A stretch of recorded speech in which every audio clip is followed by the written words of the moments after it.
Halo semuanya, perkenalkan nama saya Maya Regina Manu, mahasiswa Universitas Nusa Cendana Kupang. Di sini saya akan menjelaskan tentang diagnosis kesulitan belajar.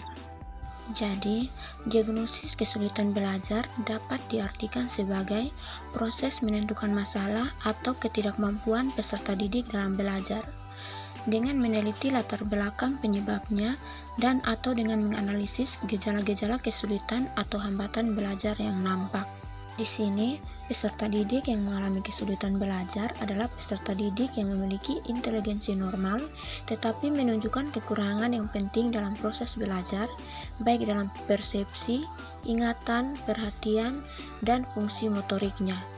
Dengan kata lain, peserta didik dikatakan mengalami kesulitan belajar bila prestasi belajar yang dicapai tidak sesuai dengan kapasitas inteligensinya. Oleh karena itu, kesulitan belajar tidak selalu disebabkan oleh inteligensi yang rendah, namun dapat disebabkan oleh faktor fisiologik, psikologik, instrumen, dan lingkungan belajar. Kesulitan belajar setiap peserta didik memiliki jenis, sifat, maupun manifestasinya yang tidak selalu sama, sehingga guru atau pembimbing harus mencermati jenis, sifat, dan manifestasi kesulitan belajar peserta didik agar pendekatan dengan peserta didik tersebut dapat dilakukan dengan lebih tepat. Di sini terdapat permasalahan belajar peserta didik menurut Warkitri dan kawan-kawan yang meliputi: pertama, kekacauan belajar atau learning disorder, kedua, ketidakmampuan belajar atau learning disability, ketiga, learning deviation, empat, underachiever, yang terakhir 5, lambat belajar atau slow learner. Baik, saya akan membahas satu persatu permasalahan belajar peserta didik. Yang pertama, kekacauan belajar atau learning disorder. Jadi, learning disorder merupakan suatu keadaan di mana proses belajar anak terganggu karena timbulnya respon yang bertentangan, sehingga anak tidak dapat menguasai atau memahami bahan yang dipelajari dengan baik. Sebenarnya, anak tersebut memiliki potensi dasar yang tidak diragukan lagi. Yang kedua, ketidakmampuan belajar atau learning disability. Learning disability merupakan suatu gejala anak tidak mampu belajar atau selalu menghindari kegiatan belajar dengan berbagai sebab, sehingga hasil belajar yang dicapai berada di bawah potensi intelektualnya. Yang berikut, lambat belajar atau slow learner. Jadi, slow learner disebabkan anak sangat lambat dalam proses belajarnya, sehingga setiap melakukan kegiatan belajar membutuhkan waktu yang cukup lama dibandingkan dengan anak lain yang memiliki tingkat potensi intelektual yang sama. Berikut kedudukan diagnosis kesulitan belajar dalam pembelajaran menurut John B. Carroll, yang mengatakan bahwa hasil belajar peserta didik dipengaruhi oleh waktu yang tersedia untuk mempelajari bahan pelajaran yang telah ditentukan, usaha yang dilakukan peserta didik untuk menguasai bahan pelajaran, bakat yang dimiliki peserta didik, kualitas pengajaran atau tingkat kejelasan pengajaran, dan yang terakhir, kemampuan peserta didik untuk dapat mendapat manfaat optimal dari keseluruhan proses pembelajaran yang sedang dihadapi. Agar proses pembelajaran berhasil, maka guru harus berusaha menemukan letak dan jenis kesulitan belajar yang dialami oleh peserta didiknya.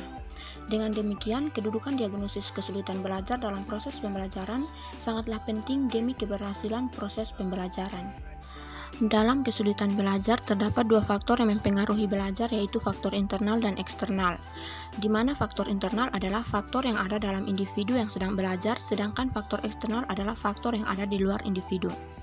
Faktor internal meliputi faktor jasmania dan faktor psikologi meliputi inteligensi, perhatian, minat dan bakat, motif kematangan, dan kelelahan.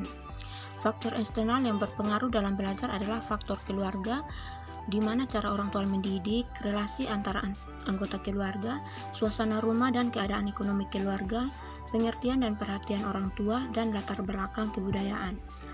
Faktor sekolah merupakan metode mengajar, metode belajar, tugas rumah, kurikulum, relasi antar guru dengan siswa, relasi antar siswa, disiplin sekolah, pelajaran dan waktu sekolah, standar pelajaran, dan keadaan gedung. Sedangkan faktor masyarakat merupakan kegiatan siswa dalam masyarakat, teman bergaul, bentuk kehidupan dalam masyarakat, dan media massa.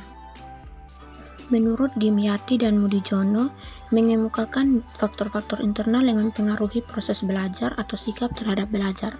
Yang pertama itu motivasi belajar, kedua konsentrasi belajar, ketiga mengolah bahan ajar, 4 menyimpan perolehan hasil belajar, 5 menggali hasil belajar yang tersimpan, 6 kemampuan berprestasi atau unjuk hasil kerja, 7 rasa percaya diri siswa, 8 inteligensi dan keberhasilan belajar, dan yang terakhir cita-cita siswa.